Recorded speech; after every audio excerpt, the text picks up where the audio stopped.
So it's my privilege to invite Dr. Rupashree Dasgupta, Senior Consultant and Gynaecological oncologist at Apollo Hospitals, Kolkata, an eminent robotic surgeon, to deliver the first lecture of this session. Over to you, ma'am. Rupashree, very happy to see you. Sorry, I didn't recognize you. She came and said hello, and I was wondering, okay, who's this? Because I've put on a lot of weight. No, she's looking very elegant, as usual. Okay, over to you. I would love to tell everybody that this has been the best part of my life, I guess, coming back all the way to CMC, where I was trained from my non-PG days to DGO to MD, and they're all my seniors and my mentors and my trainees, and they have shaped me into what I am today. So whatever surgery you see today is all thanks to everybody. Thank you. So let's start. Sorry for my voice. I have a bad URTI. You'll have to tolerate that today. So when we look into benign gynecology and we look into large fibroids, we don't always say that you go for a robotic surgery. You look at the choice of surgical route that you have. It can be vaginal, and in abdominal, you can have the open laparoscopic or robotic assisted. Now, there are certain advantages that the robotic surgery gives in myomectomy. It makes laparoscopy even finer, more microdissection, fine tissue handling, and much better suturing. That gives us better organ preservation and hence better reproductive outcomes. We must keep in mind that majority of these patients are all subfertile, and if the organ is preserved better, and this is all evidence-based, I don't have time to discuss that, but the studies have shown that the hematoma formation after the suturing is lesser in a robotic, and hence the scar is formed better. Now, the operative difficulties in large fibroids, we know that the pelvic anatomy would be distorted. There is poor access during entry, restricted access to the operative field, chance of injury to the neighboring structures. And of course, there is difficulty in identifying the correct plane when we are post-medical management done to the fibroids. And we have to think about the blood loss. When we go into the pre-operative preparation, of course, we have to assess clinically first. And here I must also reinstate that MRI is the way to go. MRI maps the fibroid. It's called fibroid mapping. It defines the size, the number, of course, the figure type. And also we can see where the ureter is going near the fibroid so that we can avoid those injuries. We have to optimize the patient prior to that. We have to correct anemia, probably give some GnRH if required. We have to plan and take, when you're dealing with large fibroids, I'll show you some cervical fibroids too. So we need to keep a consent ready if required for hysterectomy, arrange blood products, and think about the ureter at all times. So for any surgery that I have learned, I have always decided to standardize my steps. So what happens? You keep performing the same steps over and over again, and then you really, there is economy of movement, and you're able to complete the whole thing in a faster space. So we need to first, the standardized steps would be that when you enter the abdomen, you assess and identify first, what are you seeing? Where is the important structures? How are you going to plan your surgery? Think before you act. And then you think about, how am I going to manage intra-blood loss for this patient? These are the available options, and you can choose one of them. Then we need to think, where do I put an incision for large fibroids? And what are the structures that I can avoid during such a surgery? Then we need to know how we are going to enucleate it and avoid the deep lateral dissection, stay away from the ureters, and we have to also achieve hemostasis at the end of it and reconstruct the uterus and check the adjacent organs again.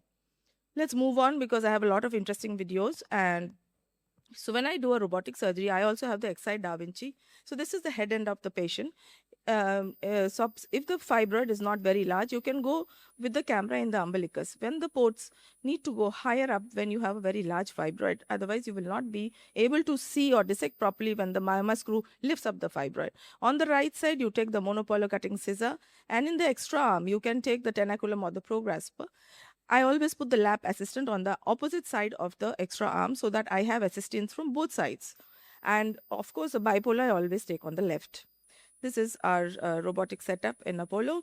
That is the XI which is coming inside once the ports are made. And I will take it faster. So once the robot has rolled in, first you attach the camera.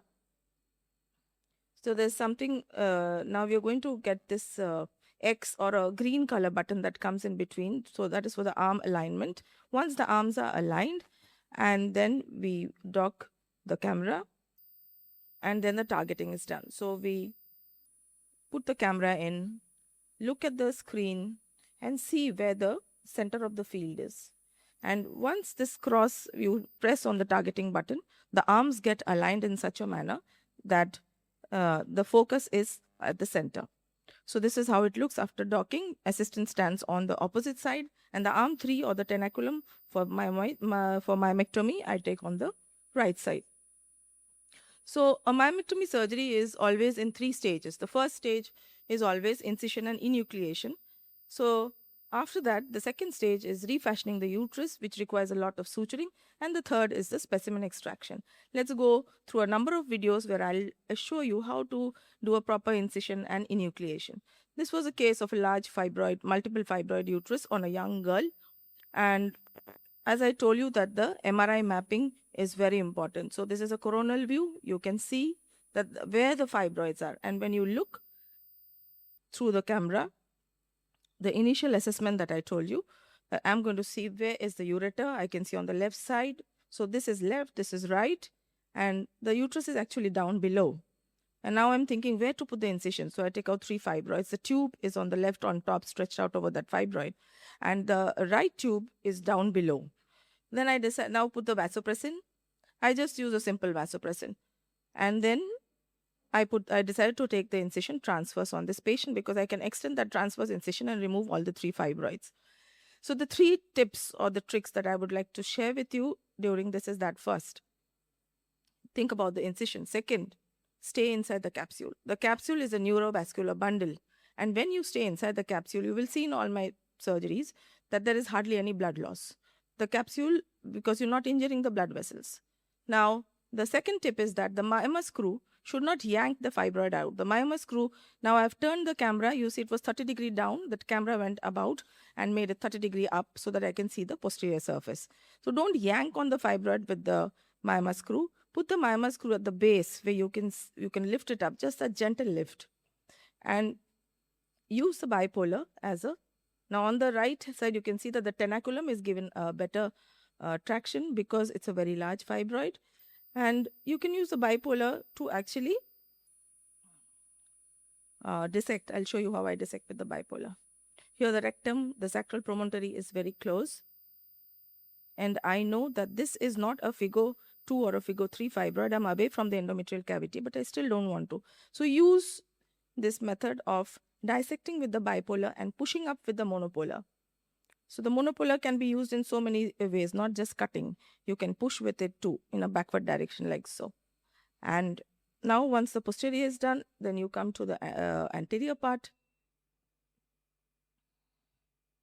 Little bit of smudging. I know that behind is the ovary and the tube. So I don't want to go and cause a lot of destruction there. Once the fibroid is out, you immediately start suturing. So what I want to show you here is that in a robotic, the depth doesn't matter. The suturing is so much easier that we are going right into the cavity and how the cavity gets obliterated. We use V-lock, and V-lock has, again, it's a continuous barbed wire. It has transformed suturing. It has made suturing, which used to be like, oh my God, again, another long suturing. Now it's made it so much fun. See, I can completely obliterate the cavity. So it's so easy to do this.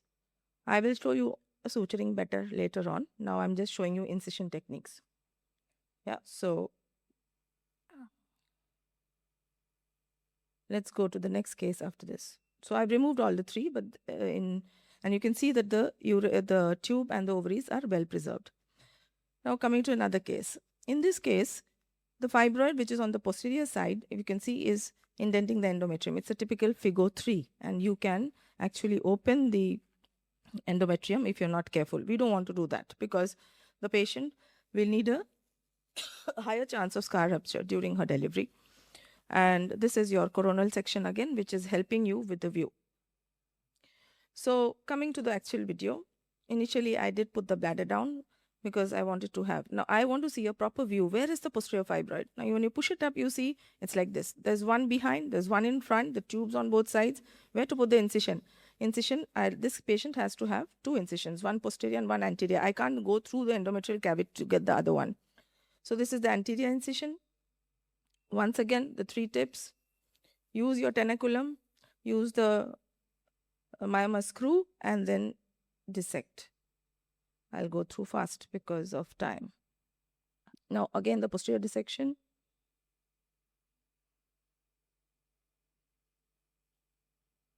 And find the plane, that is the pseudocapsule. Stay inside the pseudocapsule. Dissect, dissect, dissect and cut. Do not just yank. Push back because that's the endometrium below, and if you keep pushing upward, you will be able to preserve the endometrium. Yeah. So this is almost out, and now I focus on the posterior one. Put the vasopressin there as well. And this one, as I told you, the posterior one is sitting on the endometrium. The reason being, I'll show you how we preserve the endometrium here. Here, you are dissecting, you are pushing back, dissect, push back. Inside the neurovascular bundle, the capsule, and there is no bleeding at all. Keep doing that again. Sorry.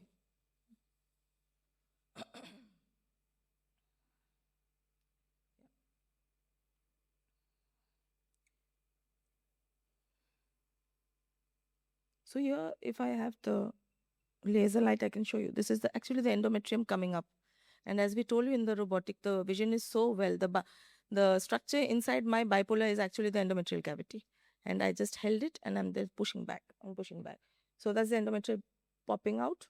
It's a type 3, but we will not be entering the cavity. So robotic gives us this microscopic micro dissection wherein we are able to save as much tissue as possible. Yeah, so that's the last part.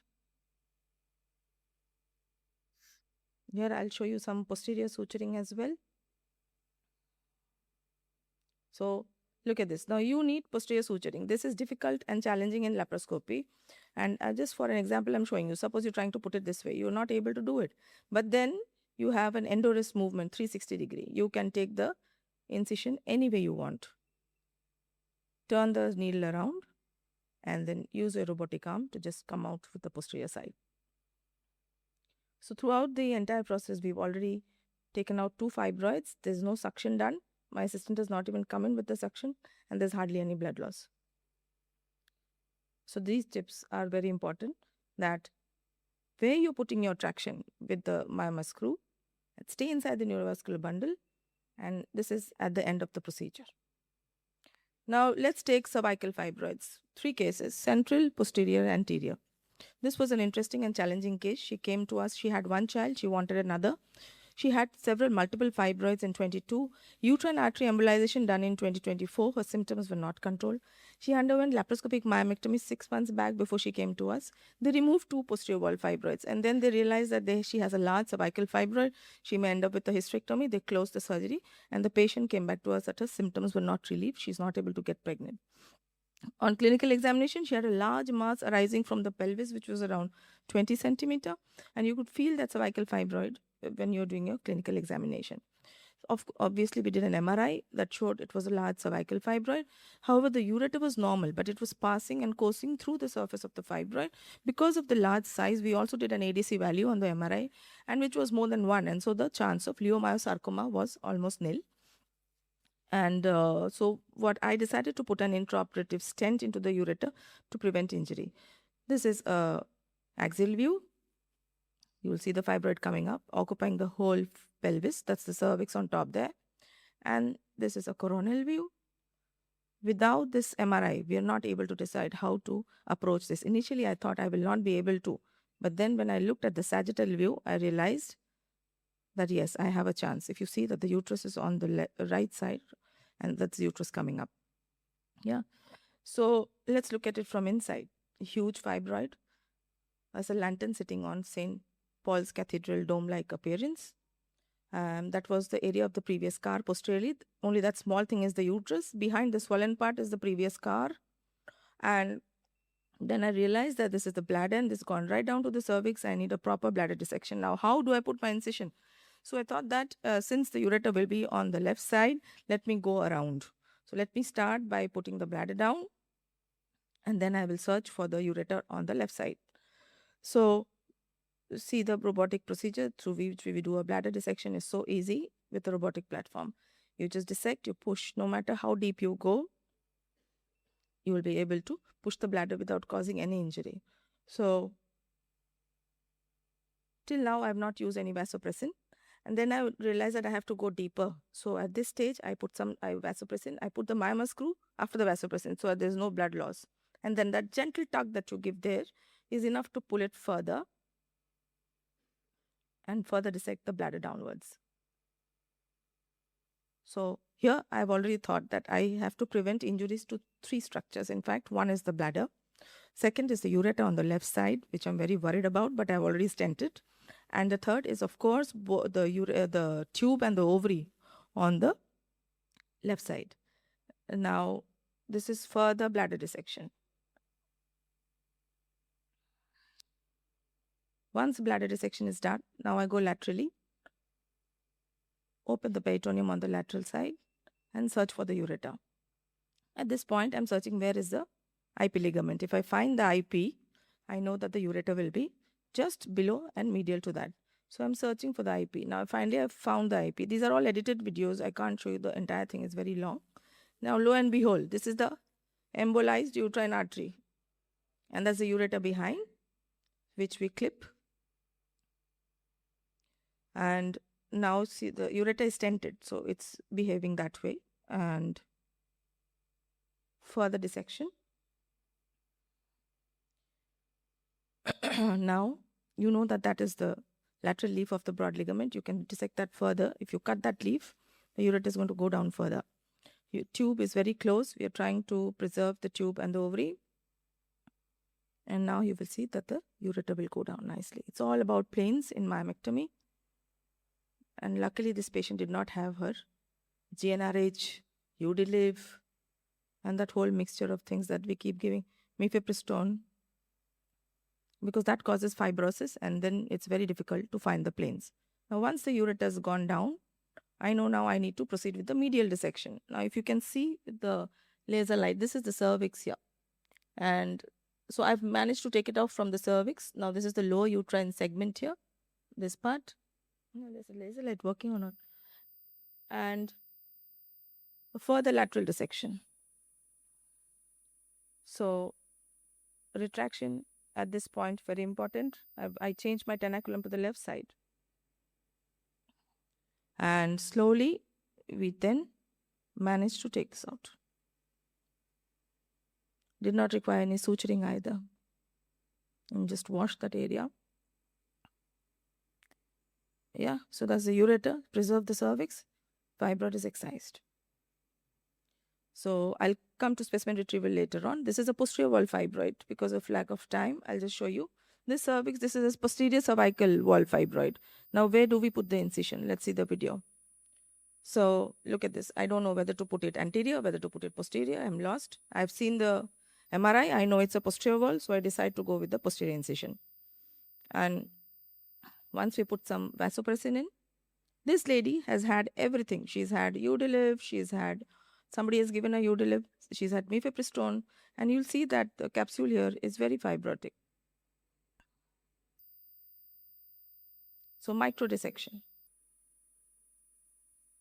Microdissection, because if you go deep enough and remove the cervix, she'll end up with a hysterectomy. Some more dissection now on the posterior side. Fibrotic, no plane, no definite plane, hard. So keep rotating. Keep doing the dissection all around. I'll show you when I reach the fibroid. So when I reach the cervix. So again, your posterior dissection.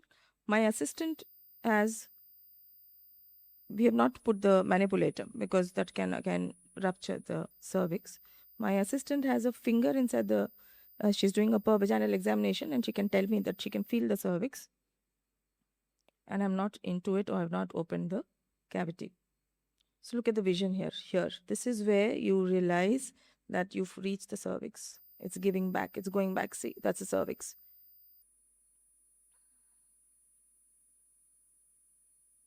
So the vision is so good. You can see every single fiber. Every single fiber, you know, and it was completely a success. And the cervix was completely intact. So got away with this.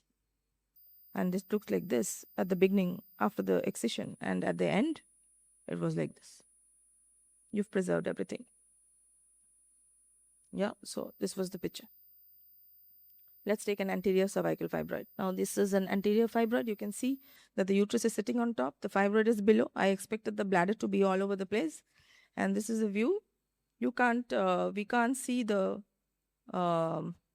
cervical fibroid initially because it's covered by the bladder. So I know that this will need a lot of bladder dissection, and we have to be careful with the bladder. Yeah, some more dissection. Push the bladder up, push the bladder away.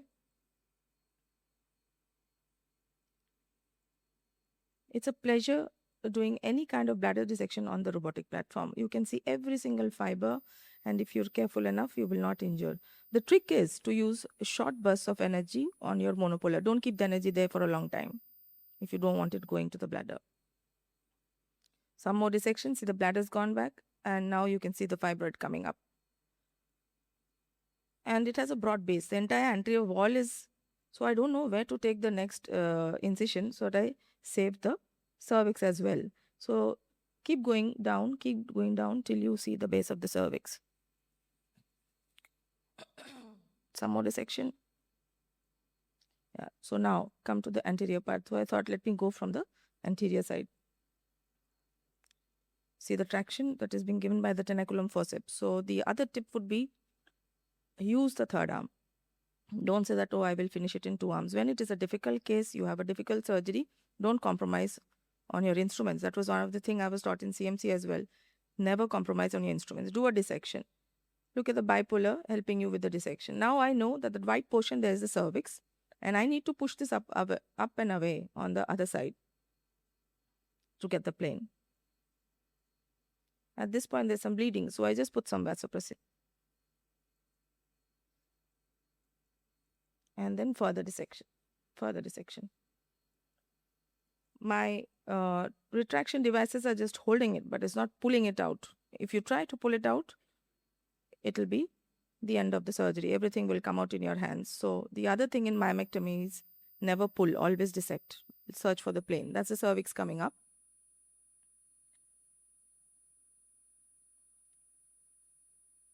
Yeah. Now going anteriorly. Find dissection. Use it like a paintbrush. Just use the monopolar like a paintbrush. Very gentle, not too much of pressure. Yeah, you can see the cervix there, and it's getting lifted up from the cervix. There's a little bit more left. Again, find dissection. If you go in too deep, you will go into the cervix.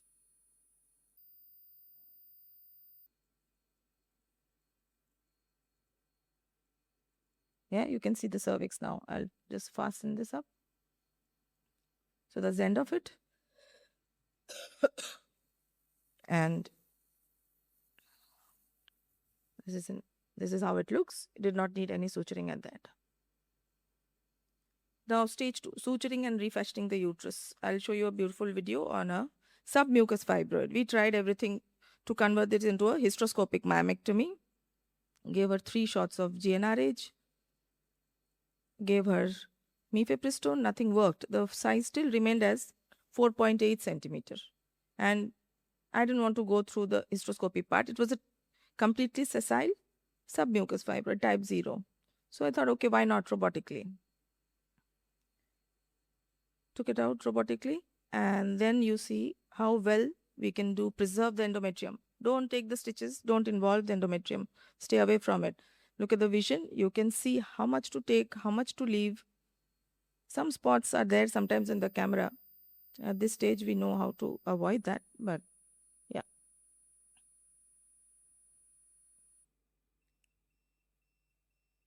So suturing becomes a pleasure in these kind of cases. Some more alpha, make it faster. See, you're not including the endometrium, you're leaving the endometrium apart. And continue the same.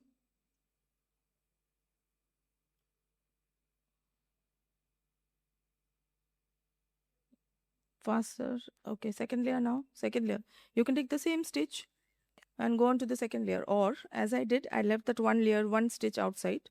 Even with a V-lock, I still sometimes tend to come back and take a knot with the thread that is left behind. So this is the camera, I'm cleaning the camera. And then there's the third layer, and then the suturing is completely done.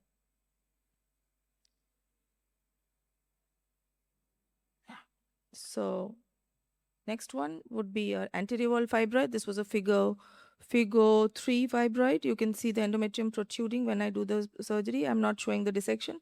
I'm just going to show you the suturing. So once we are done with the dissection, we've saved the endometrium. You'll see the endometrium coming up very well. Yeah, so the part of the suturing, let's start.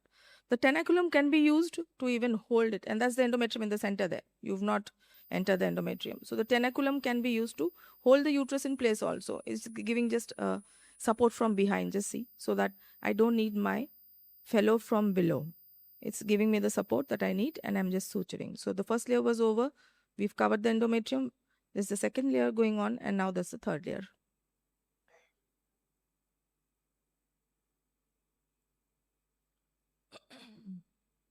Again, no blood loss, almost minimal blood loss. Yeah. So the thread that is lying there, I take a knot. I don't leave it to luck. I don't leave it to luck. Take a knot so that you can sleep peacefully at home. Everything preserved. Now, coming to specimen retrieval, this is the last part of my talk. Do it in an endo bag. We can do a Douglas.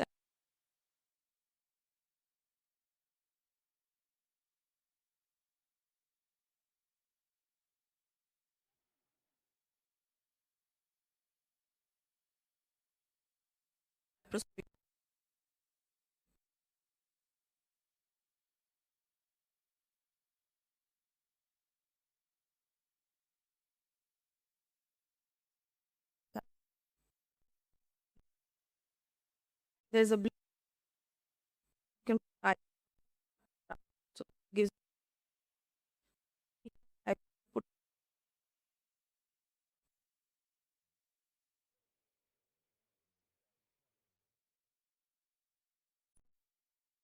out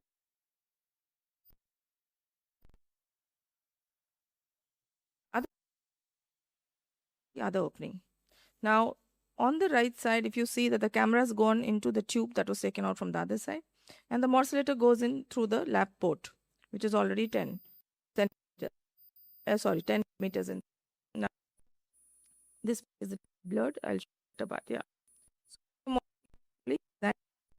there is fill. You can remove the entire thing. And the second is the excite technique.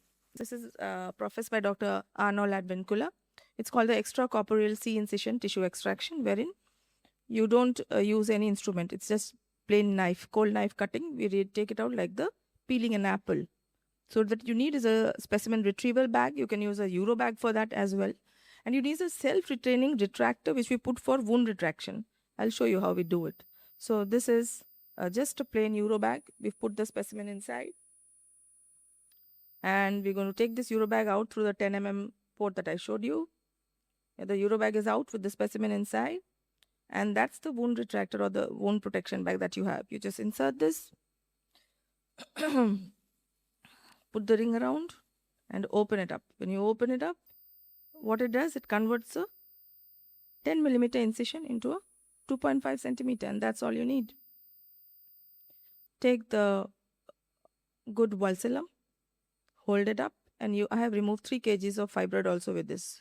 3 kgs, 3.5 kgs. So it just comes out like a ribbon like this. Just use the C, cut the C. Use, and once you make a C and you keep rotating it, the whole specimen will keep going round and round like an apple. And it will come out. Yeah, that's how you're making the C. You can give this to your fellow or your associates. They can do it in time. And at the end, you have long ribbons. This is the specimen, which is out. Now, what is the future direction on robotics in myomectomy? So this AI-generated images can be actually portrayed on the console, and you can exactly see where the fibroids are, and that is the work that is going on now. Even for endometriosis, there is fluorescence guided that somebody else will talk about. So this is the future that we're thinking about. We know these are the advantages in robotic, but in myomectomy, you have precise suturing in a very confined space, and you have improved dexterity. So my conclusion would be that surgical choreography, we are all choreographers, we are just performing a surgery. We always have to think one step ahead, and we have to strategically put the instruments, because you can't change the direction afterwards. There should be stable exposure, always expose before dissection, so that you prevent injury. My favorite is economy of movement. Try to do the maximum with a little amount of movement. And we have to coordinate between the camera, the energy, and the instruments. It was a real pleasure watching. Thank you. And any questions from the audience? Yeah. So that tenaculum, it can move this side, it can move that side. You just move your jaw, and according to your, see, now it's moved and showed me the anterior part. Later on, it will show you the lateral part. So just keep moving the tenaculum. Thank you. Yes, Dr. Rupa, excellent presentation. You love doing robotic or myomectomy purpose many times. Regarding that accessory port only, I also would like to ask, because when we have a large fibroids and also degenerated fibroids, the assistant port generally we try to put on the lateral side so that assistant can put a Exactly. suction, put a tenaculum, whatever it is. But in a degenerated fibroid, sometimes it is very difficult. If you want to chain your myoma screw or a tenaculum, it's very difficult. We don't have any other space to put the myoma screw in any other angle, I'm saying.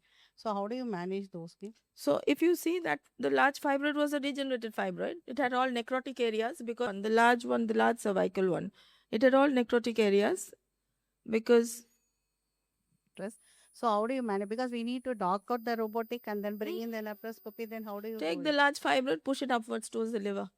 So If, no matter how big the fibroid, it will all go towards the small liver. pieces. Then you complete your suturing, do everything, and then last I take the laparoscope generally actually, that is how and we go I to do. I put the fibroid into the through the laparoscopy, not through the robot. From the Okay. robot, it becomes difficult to Can I, embag it.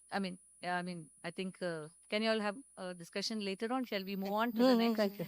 Thanks a lot, Rupa. May you continue to remove larger, more degenerated fibroids. We are proud of you. Thank you.